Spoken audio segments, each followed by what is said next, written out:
Okay, welcome back to Miss Diaz at the channel with me, Miss Diaz. How are you? I hope you always in a good condition, because when you are good means that you can click like, comment, and subscribe on this channel, and you will share whatever video that I will post on this channel. Before that, let me say thank you. This video will talk a lot about narrative, specifically about narrative paragraph. And before we go through the next session of this video, let me ask you, have you ever read the story of Cinderella? If you are an Indonesian, you will be kind of a commonly read story about Sangkuriang, about the Prambanan, or maybe about Toba Lake. Yeah, all of those kind of texts or story come into narrative types of texts. To make it clear, let me tell you what Anderson and Anderson 1997 talk about narrative.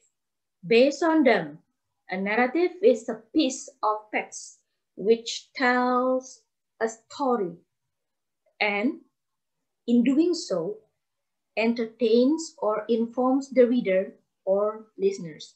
So the underlined word here is tells a story, yeah, while entertaining and informing to the readers or listeners, okay? A narrative text is written to tell story in the purpose of entertaining and informing the story to the readers, or if it's spoken, to the listener. So it's really clear what is the purpose of narrative text and what should you write when you want to write a narrative text or paragraph. But before you go forward to write the narrative, you need to know what is the narrative scaffold, or the generic structure, or the structure of a narrative writing. The first one, you will have orientation, or this is kind of a topic sentence of the narrative writing, your narrative writing. If you write a paragraph, narrative paragraph, what should you put on orientation? Okay. Anderson and Anderson, once again, said that it tells the audience who is in the story. Orientation tells the audience who is in the story, when it is happening, where it is happening, and what is going on. So we can say that orientation is a kind of introduction toward the setting of your story. Okay, clear? So you need to introduce all of the things like the characters, the place where the story happened, and then what's going on. In general, okay? What happened to that character in general, okay? And then after that, you need to go to complication after you have the orientation. Yeah, after you introduce them, you need to tell your readers or your audience about something that will begin a change of events. Okay, you start the event by showing the complication. The problem happens to your characters. Okay, these events will affect one or more of the characters. The complication is the trigger. Okay, so in narrative text, you can have some complication or problems that will affect the story and bring the story to the end. Okay. And next, the third, sequence of event. Okay, what is sequence of event here? What is the difference between sequence of event here with the sequence of event in recount? Have you ever heard recount text? Yeah, previously we talked about that. You can go to the previous video about recount paragraph or recount text, okay? Okay, I will talk a bit here about sequence of events, specifically in narrative, okay? Sequence of events tells how the characters react to the complication, okay? It includes their feeling and what they do. Sequence of event here showing how the characters react or respond the conflict or the problems happen to them, okay? And maybe here you can write down the feeling of the character after the character got that problems, okay? Or maybe the condition of the characters after the complication happened to them. And after that, yeah, because you have complication, you should have the resolution. Because you have the problem, you should have the solution. Yeah, the fourth part of narrative is resolution. It is where the complication is sorted out or the problem is solved. Yeah, this is this part showing how the character solve the problem. Okay, how they solve the problem. Okay, the character solve the problem, and this resolution can happen several times if the complication or the problem happens several times. Okay, and then the last, coda. Here, coda, the character includes a coda if there is to be a moral or message to be learned from the story. Okay, coda here commonly written to share or to tell the readers the moral value of the text. Okay, this is the end or the conclusion of your narrative writing.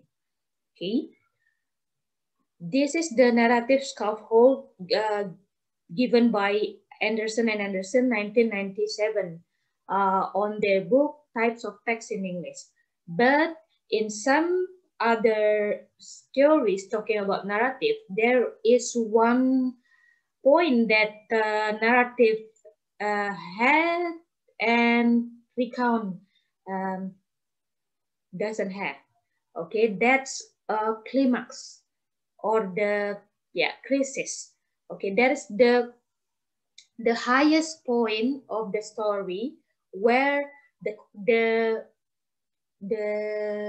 critical complication happen, and that point in that point the character will kind of change their life. Okay, not every problem change the problem life, but commonly the crisis or the climax will change will change the character life. For example, in Cinderella, the climax was when the Cinderella lost her shoe. Okay, in that point, Cinderella changed her life because losing the shoe, and the prince tried to find Cinderella, and finally Cinderella married the prince. That's the resolution. Okay, and the coda is they live happily ever after. Okay, like that. Oh. Okay, maybe you the audience find another scaffold or maybe generic structure of narrative text. You can share it on the comment box below. Maybe you learn from your school and it's different. Okay, it's okay because there are some version of the scaffold or the generic structure. Okay, but in general, yeah, whatever kind of text, they have three main parts. The first part is, yeah, the introduction, the body, and the closing part.